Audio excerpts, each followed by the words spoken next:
Bueno, muy buen día. Muchas gracias por la invitación. Nos vinimos hoy día temprano desde Ovalle con mi colega Fabián Reyes y con Camila González, que nos acompaña también de la universidad, y muy contentos de estar por acá. Y me gusta mucho venir a Illapel y Salamanca, es un sector que quiero mucho y del que estamos aprendiendo todo el tiempo. Antes de iniciar mi presentación, quiero hacer un par de comentarios respecto a lo que mostró hace un minuto atrás Giovanni, para reafirmar en el fondo algunos datos que en el fondo yo conozco porque lo hice. Entonces, uno es la evaluación de polímeros. Efectivamente, los polímeros que nosotros hemos evaluado tienen resultados que no son los mejores. La razón tiene que ver con que finalmente uno está inflando un globo con agua y el globo permanece lleno de agua dentro del suelo. Entonces después, cuando uno hace las mediciones de humedad, efectivamente hay más agua, pero está contenida dentro de este globo llamado polímero y no en la matriz del suelo, y no se está entregando. Esa es la razón de fondo. Entonces, si uno tuviera que aplicar una tensión o un esfuerzo para sacar el agua del polímero, lo logra hacer en contenidos de humedad muy bajos. O sea, en el fondo el sistema es capaz de extraer el agua, pero cuando estamos ya cercanos a punto de marchitez permanente, o sea, cuando en el fondo la planta ya está afligida. En los rangos de manejo normal de los contenidos de humedad para plantas de climas templados, o sea, cercanos a capacidad de campo, en la banda que mostraba hace un ratito Giovanni, la verdad de las cosas es que el polímero no entrega el agua en esos contenidos de humedad. Los entrega a tensiones mucho más altas, o sea, cuando el suelo estaba secándose.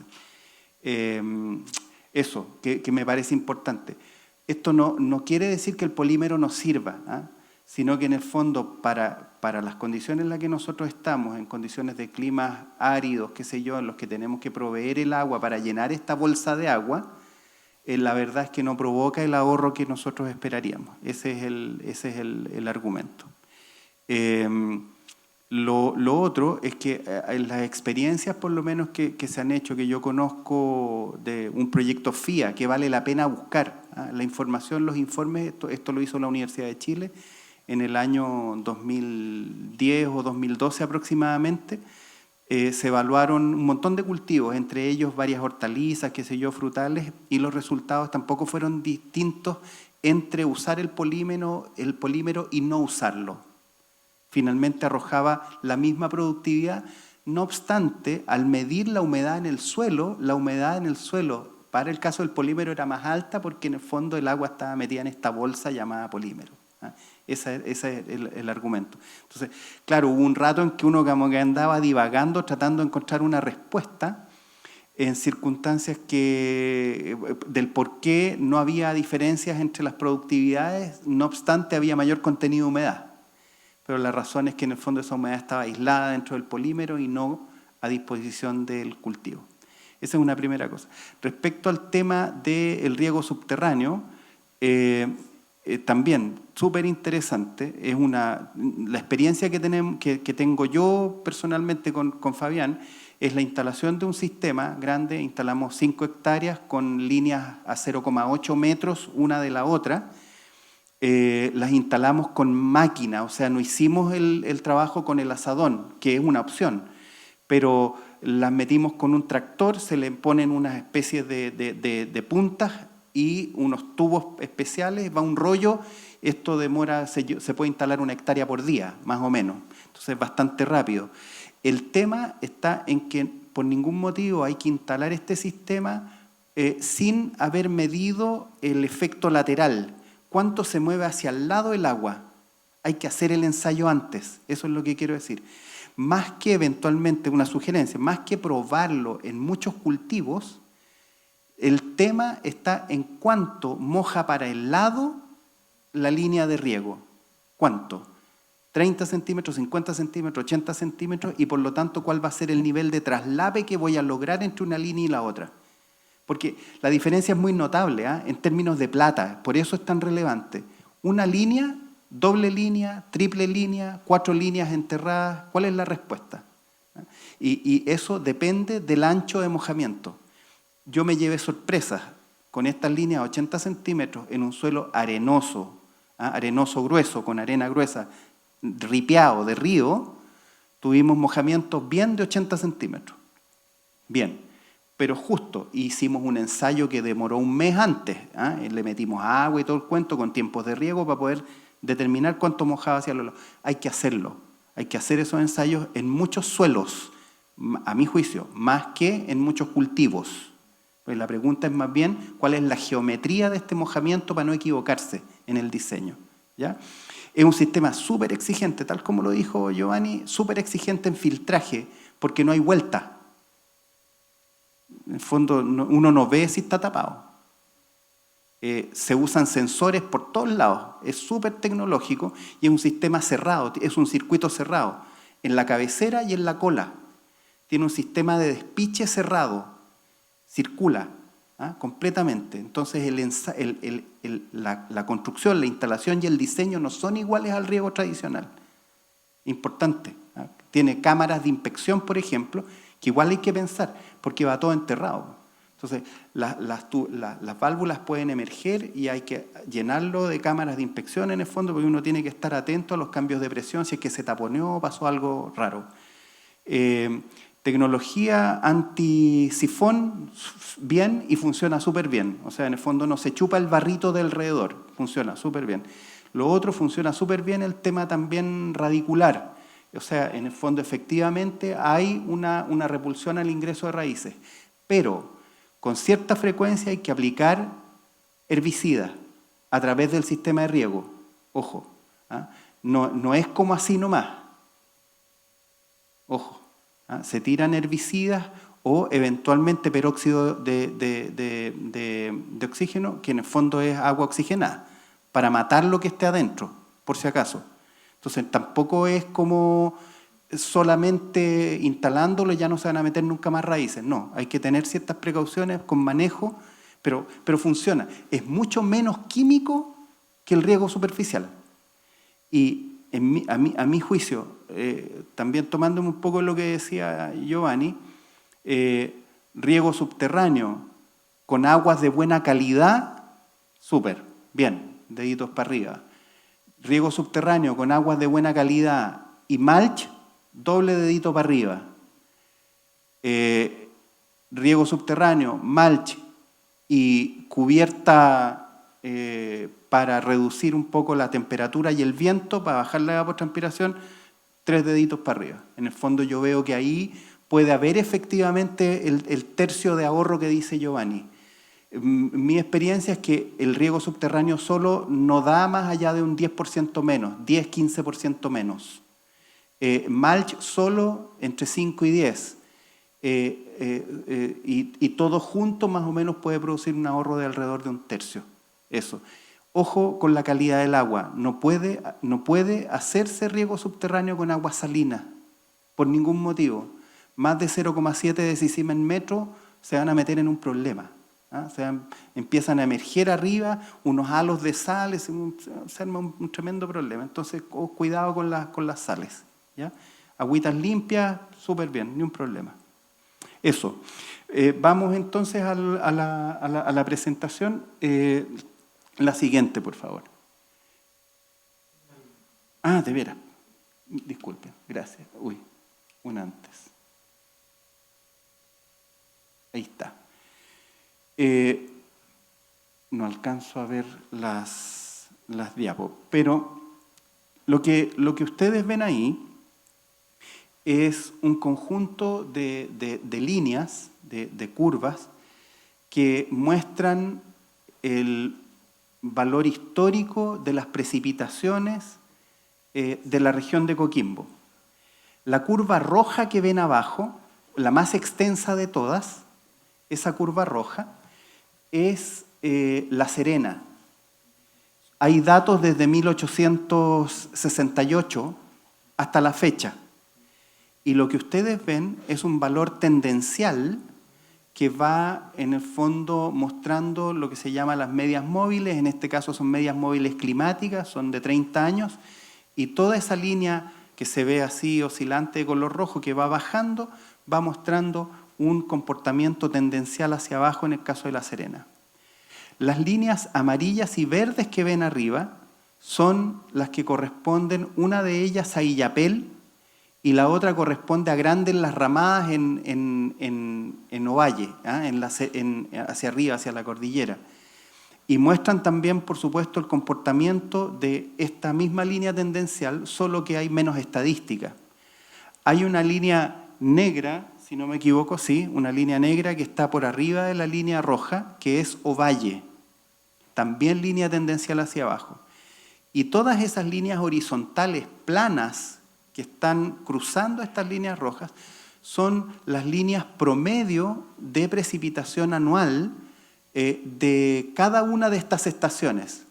Entonces, lo que es interesante, luego vamos a verlo en la siguiente diapositiva, es cuando la línea tendencial cruza a la línea promedio y pasa por debajo de ella. ¿Y qué pasa con esa línea tendencial de ahí en adelante? Entonces, ahí vemos un resumen, si ustedes quieren, de este gráfico a escala regional. Lo que ven en amarillo es Illapel, lo que ven en azul o celeste es Ovalle y lo que ven en rojo es La Serena. Entonces, La Serena, por ejemplo, presenta precipitaciones de nivel climático, a escala climática, por debajo de su valor promedio histórico a partir de la década de fines del 60. En el caso de Ovalle, ya en los 70, ya se pasó por debajo del valor medio histórico. En el caso de Illapel, 75-76 se pasó por debajo. Si ustedes miran el comportamiento de esas líneas con su respectiva línea promedio, la línea tendencial nunca recuperó el nivel medio. Lo bajó y nunca volvió a superarlo. Lo que significa que en el fondo es una línea que es difícil que tenga reversión, ¿eh? En el fondo. Ella va a mantenerse con esta tendencia. Lo segundo es que si ustedes ven el orden de magnitud del descenso, por ejemplo, en el caso de Illapel, me parece son menos 28 milímetros, y en el caso, qué sé yo, de Ovalle, menos 20 y tantos, y en el caso de La Serena son como 27 milímetros menos. Entonces, ¿qué quiere decir esto? Que en el fondo, en promedio, respecto a la media histórica de precipitaciones, en estas estaciones de la región, está lloviendo entre 25 y 30 milímetros menos que el valor medio histórico.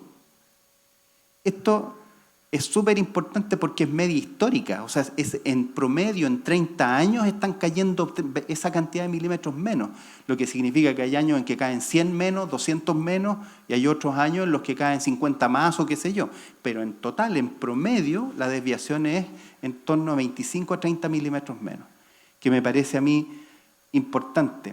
Esto lo digo también en términos de la magnitud del problema. Siempre lo planteo así y lo hemos hecho saber de esa manera frente a las autoridades. El tamaño del problema requiere de soluciones de tamaño proporcional al problema. El tamaño del problema es de un 10% de reducción del total del valor promedio histórico, ¿eh? En general.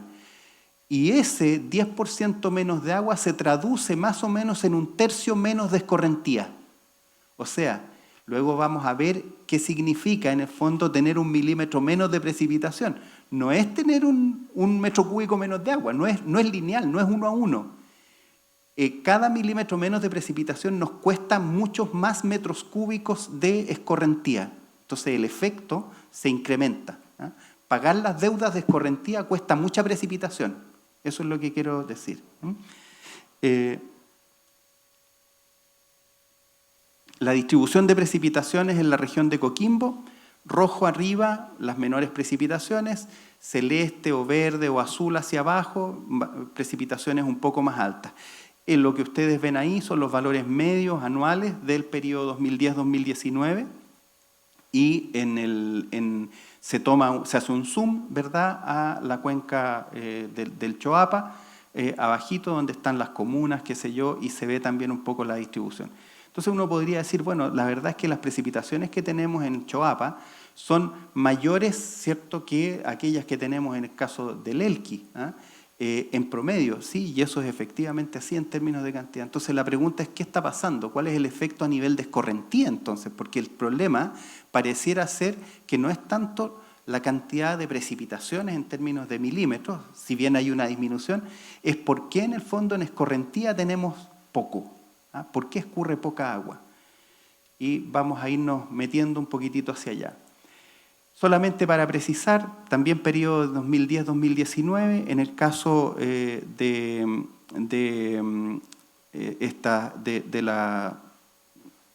la provincia del Choapa, tenemos en el caso de Illapel una reducción de 260 y tantos milímetros a 237. O sea, efectivamente, en esos dos decenios que en esos dos periodos climáticos que estamos comparando, hay una reducción de 30 milímetros de precipitación en concreto, ¿eh? Que es bien importante. Es lo mismo que ustedes están viendo ahí, en la estación La Palmilla, San Agustín, en esta provincia, en el Choapa. Lo que ustedes ven en la línea roja es el comportamiento de la media histórica, ¿cierto?, como media móvil, que parte con esa línea punteada en rojo, 336 milímetros, ¿cierto?, y termina ahora, en esta fecha, está el valor medio histórico, está en 233. O sea, cuando nosotros le hablamos a las personas que dependen de las precipitaciones de la estación La Palmilla, les estamos diciendo que hoy día llueve 100 milímetros menos como media histórica, en el caso de ellos en particular, que lo que llovía hace en la década del 60, 1959, que es el dato que ustedes ven allá abajo, cuando inicia. En esos tiempos llovían 330 y tantos milímetros y hoy día 230 y tantos. Entonces, ellos tienen un tercio menos de precipitación, en el caso particular de esa cuenca, un tercio. Entonces uno ahí empieza a entender por qué también, lo mencionamos con cierta frecuencia, por qué esta región pasa de ser ganadera en algún momento, incluido ganadería mayor, a ser una región que empieza a abandonar el ganado y ese ganado empieza a mutar a ganadería menor. Y la razón es que en el fondo son sobrevivientes, eso es.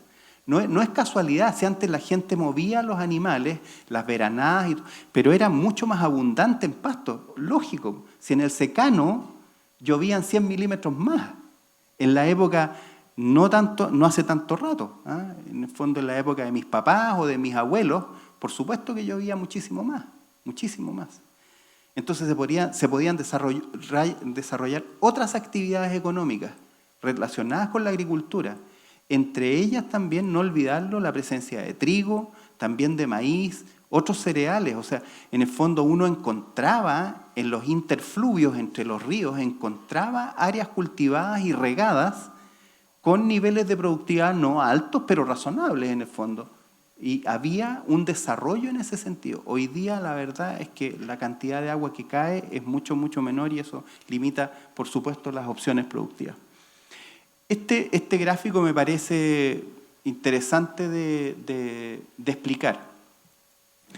Lo que ven ustedes acá es la producción de agua total por cada temporada en el río Chalinga, asociado a la estación Palmilla que veíamos recién, en el río Chalinga. Entonces, ven aquí abajo, ¿cierto?, desde el año con mayor cantidad de agua, 92 millones de cubos producidos en esa estación. En el año se generaron 92 millones con una precipitación de 664 milímetros. Y eso ocurrió en 1997-98, o sea, es el fenómeno del Niño 97-98 que provocó eso. Después, 553 milímetros provocan una producción de agua de 66 millones de cubos. Y eso ocurre en el año 2002-2003, otro fenómeno del Niño. Después, qué sé yo, el 92-93, 514 milímetros y generan 43 millones de cubos aproximadamente. Miren este otro extremo, por favor. 71 milímetros, 4,7 millones de cubos. Entonces, cuando yo ordeno las precipitaciones, cuando ordeno los volúmenes totales de agua, ¿cierto? Que este es como el caudal, lo metí todo dentro de un vaso, lo sumé y me dio esa cantidad de millones de cubos, eso es lo que está escrito ahí. Y los ordené de mayor a menor, les puse el año abajo y les puse la precipitación correspondiente arriba, ¿ya?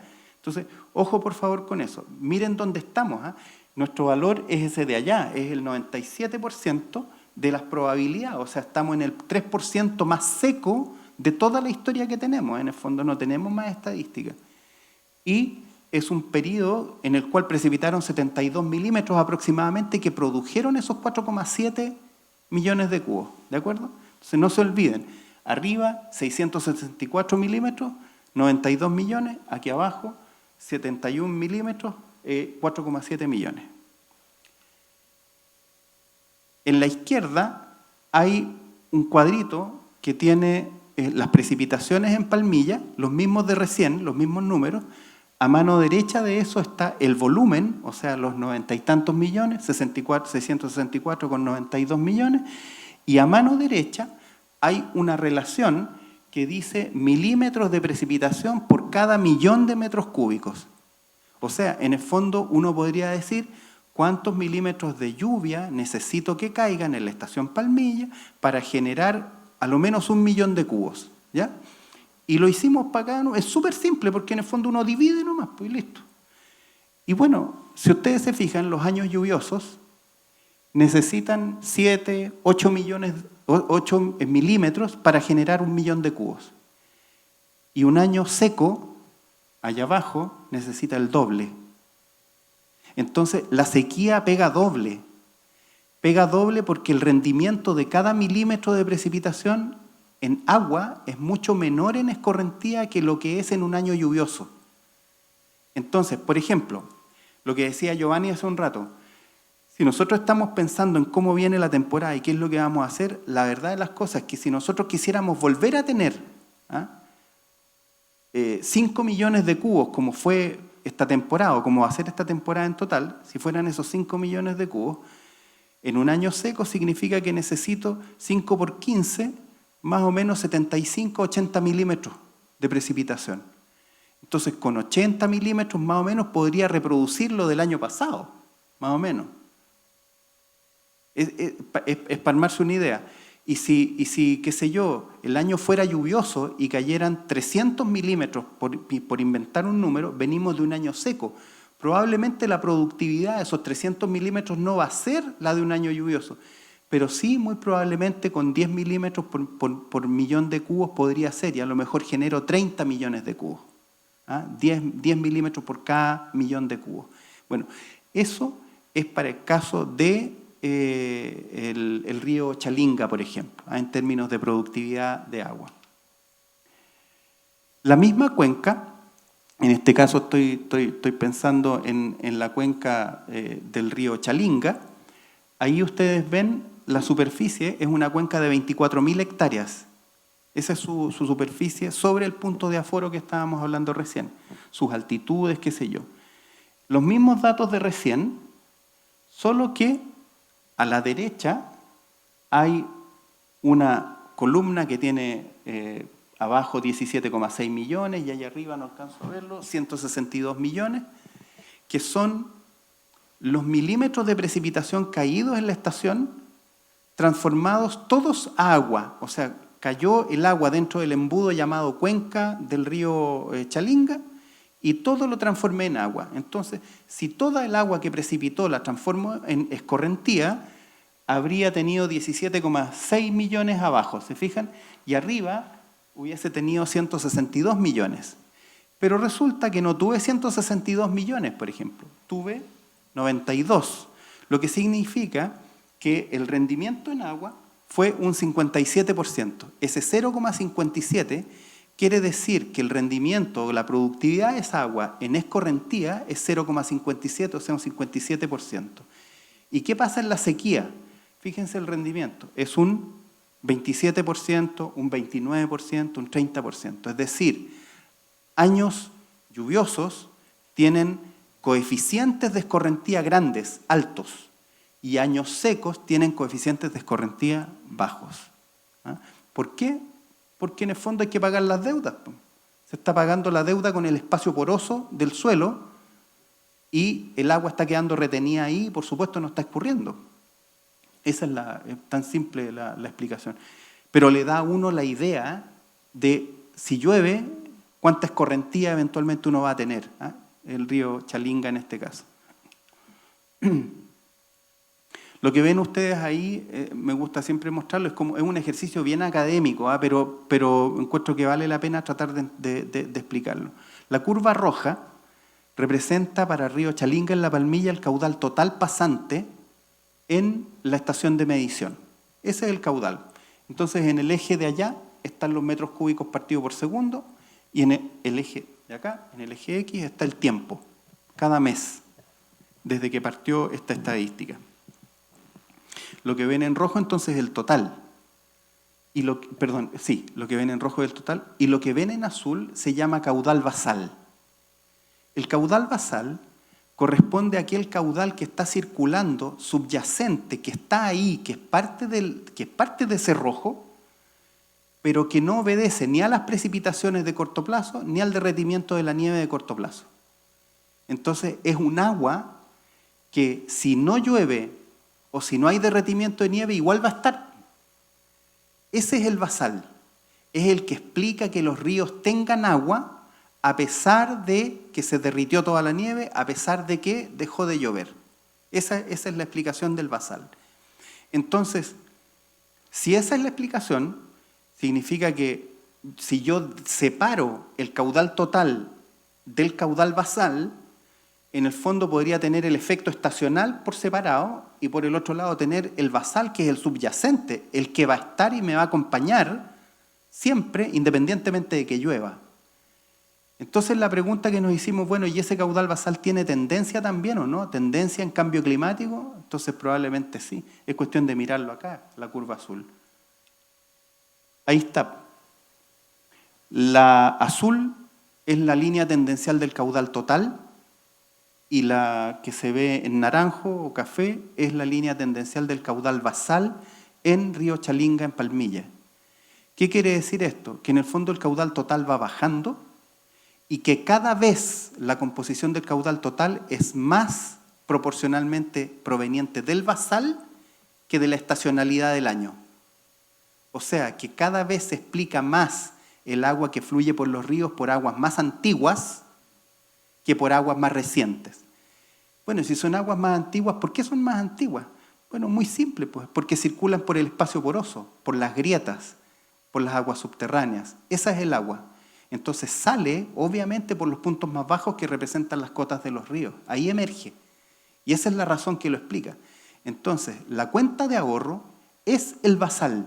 La expresión de la cuenta de ahorro es el basal.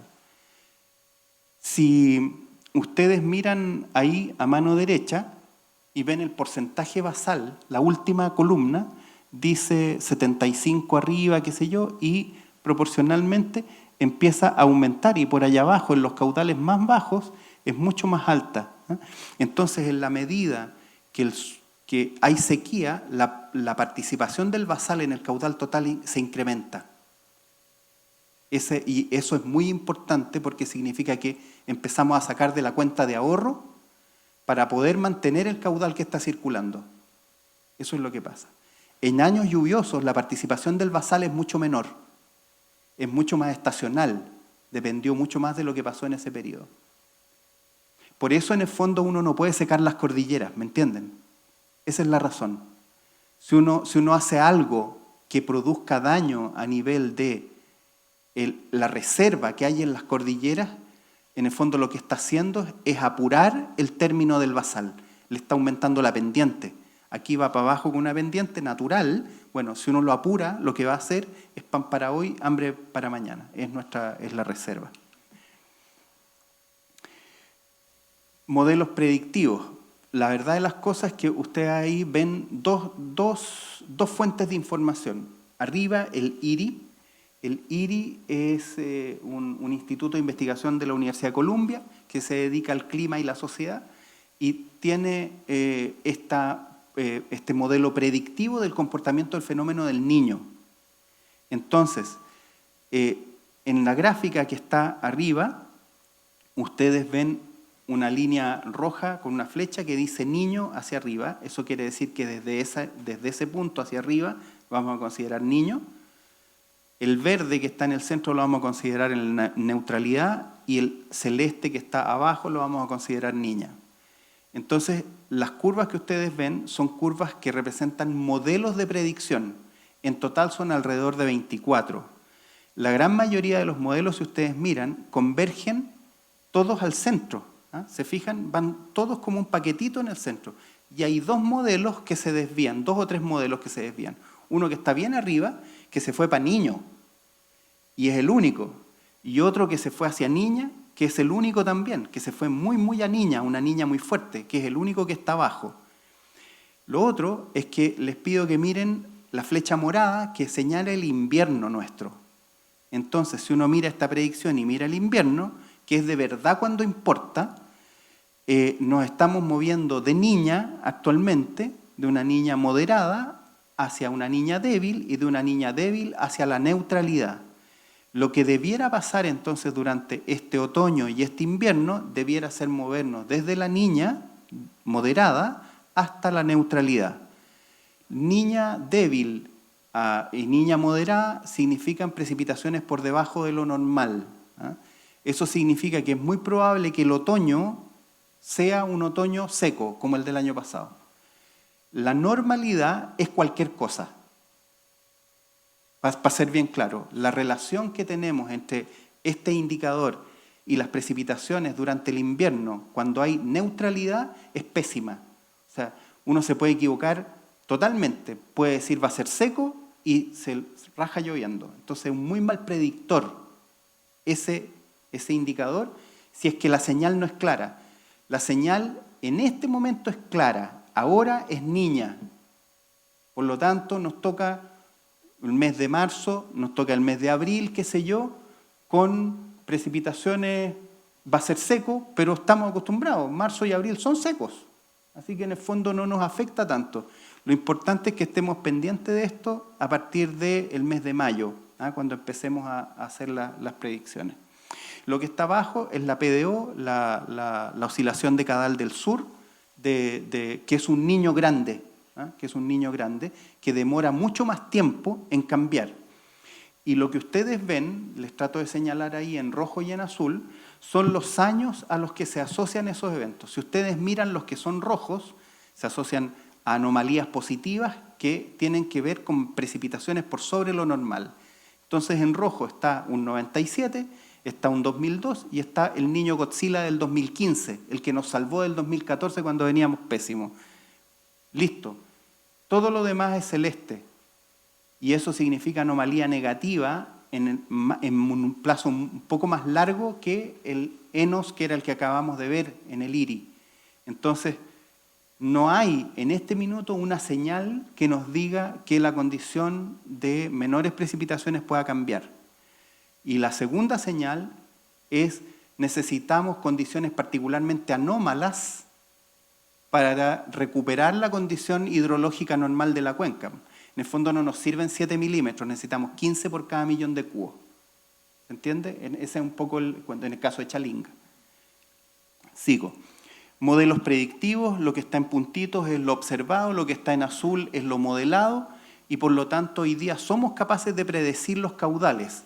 Es lo que hacemos, generamos escenarios basales, optimistas, pesimistas y moderados.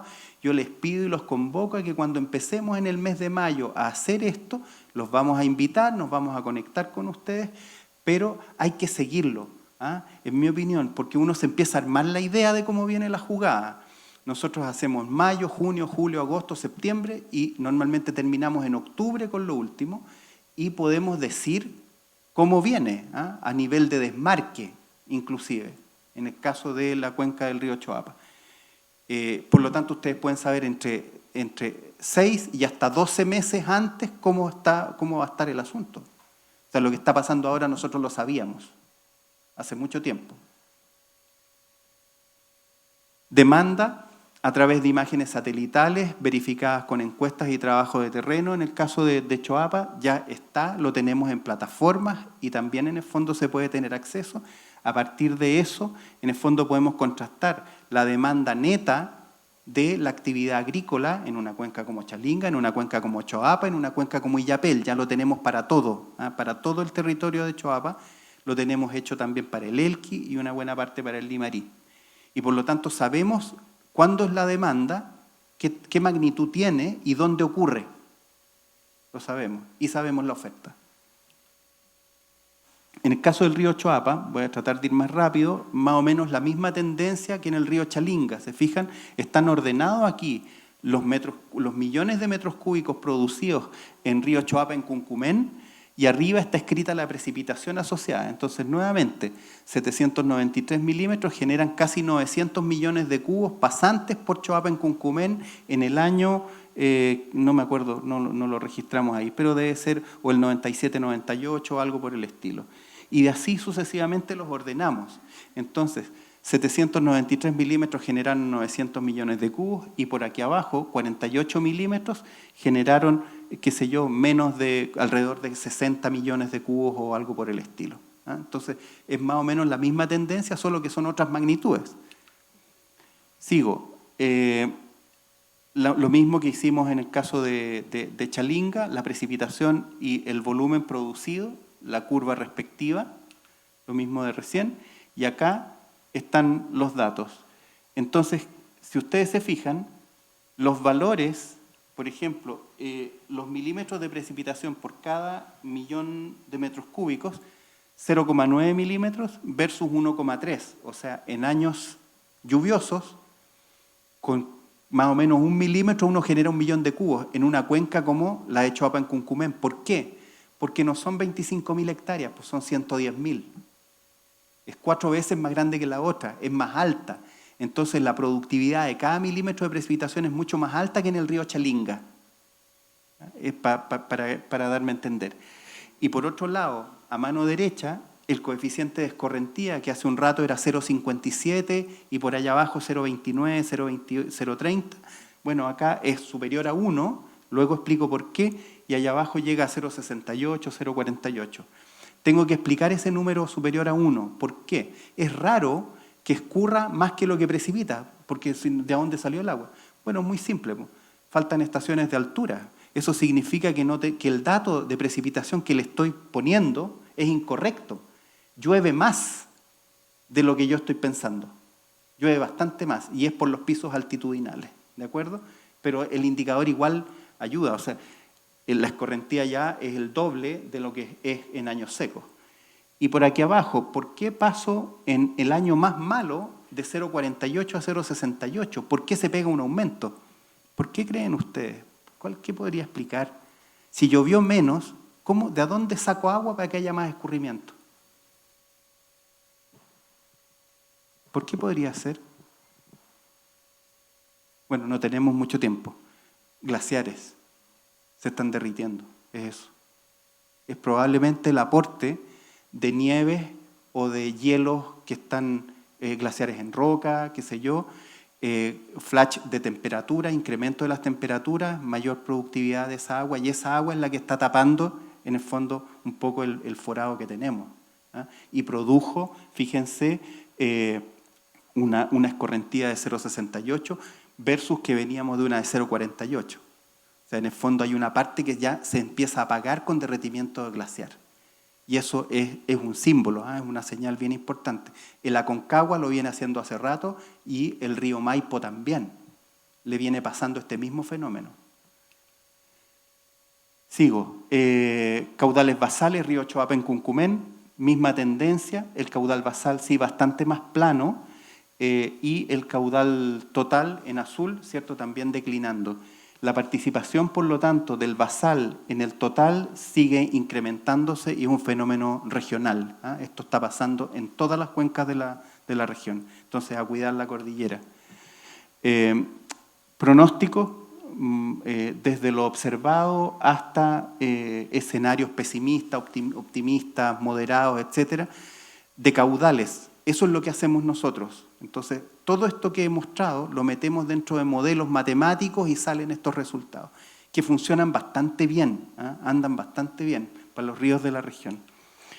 Si se fijan, ahí es cuando partimos, ese es el mes de mayo. Entonces, desde el optimista hasta el pesimista hay así un rango, pero da un margen, o sea, eso a uno le dice no es más que esto y no es menos que esto, aquí adentro estoy.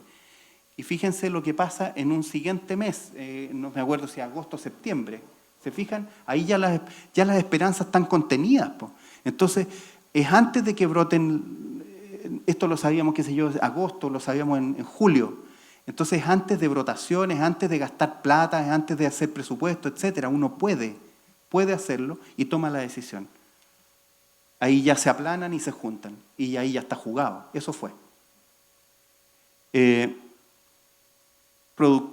Superficie regada, o sí, en el área del río Choapa, alrededor de 8.000, y luego viene la caída que mencionaba recién Giovanni, ¿cierto? Esa superficie regada y cómo se comporta. Plataformas de demanda, aquí en este caso está el monitoreo de uso de suelos, que también es una plataforma que se puede ver, está ahí la página para visitarla. Demanda, o sea, esa plataforma transformada en cuántos metros cúbicos demanda está hecho para cada área, para cada comunidad de agua de la cuenca del Choapa, de Chalinga y del río Illapel también. Entonces, todo eso lo podemos traducir en cantidad de agua demandada. Eso lo hacemos conversar con las curvas de oferta, particularmente transformadas a desmarque. Lo que ustedes ven en verde allá abajo es la curva de demanda de desmarque, transformada a desmarque. Y la amarilla, que es más plana, es la curva de oferta de desmarque.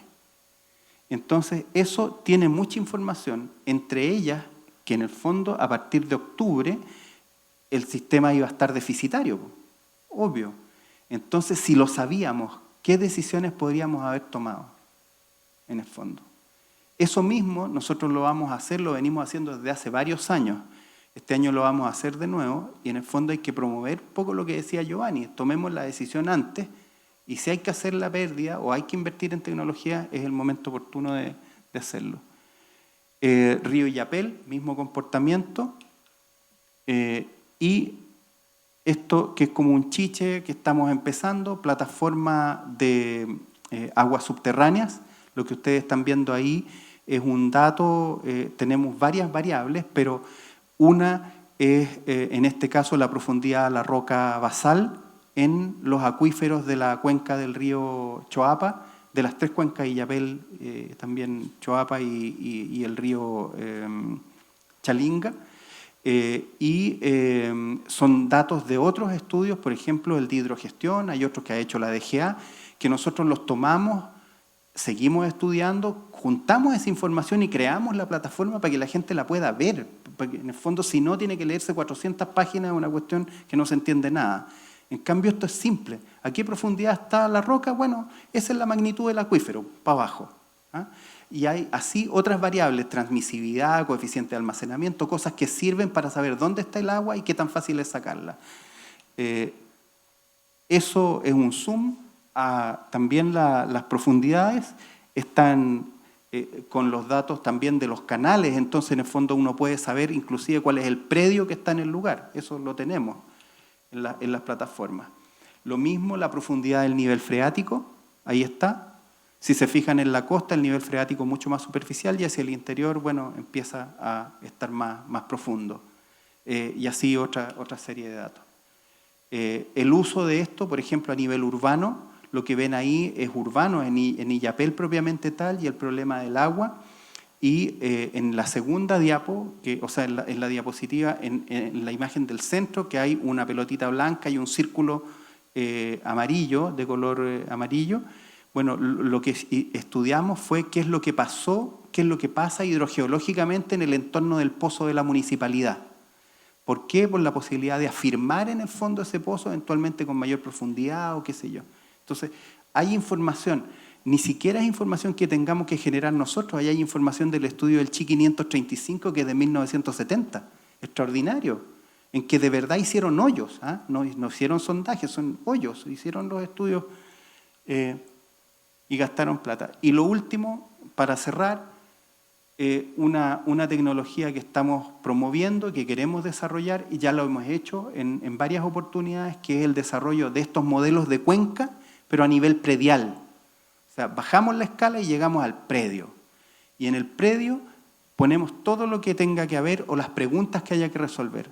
Río, canal, tranque predial o tranque comunitario, agua subterránea, si es que hay, pozo, caudal, litros partido por segundo, y podemos resolver preguntas como, en este caso generamos en este ejemplo 38 escenarios de desmarque con turnos de 5x5, 7x7, 7x14, 14x14, y la estacionalidad del déficit, o sea, los turnos son solamente en verano, o son durante todo el año, o son algunos meses. Todo eso lo metemos en una juguera, hacemos que el computador nos diga qué es lo que pasa y obtenemos resultados que ayudan. Entre ellos, por ejemplo, el nivel de cobertura de la demanda. Si ustedes se fijan a mano derecha, hay la línea roja marca un 100 arriba, esa marca un 100, y la azul está marcando una disminución de la cobertura de la demanda. Como hay una disminución de la cobertura de la demanda, significa que tenemos un problema. En este ejemplo son 89 hectáreas, estanque de 75.000 cubos, 35 litros por segundo en un pozo, operación de 20 horas al día del pozo y 36 acciones de derechos de aprovechamiento permanente y consultivos. No es en esta región, es en otra. ¿Y qué hacer si el desmarque es de 20%? Entonces reducir superficie, más acciones, más estanques, mayor eficiencia. ¿Qué decisión tomo? Bueno, eso se lo pregunto al modelo. Y el modelo me dice, ¿sabe qué? 50 hectáreas, achicarse a 50 hectáreas es mucho, no tiene sentido, es muy caro. Me dice, hágalo, achíquese a 84 hectáreas, va a tener un poquitito de déficit, mantenga los 75.000 cubos, trabaje con 35 litros, 20 horas al día y 36 acciones. Y resuelve el problema. No gaste plata en otra cosa. Eso es lo que hace. Esos son los modelos prediales. Muchas gracias.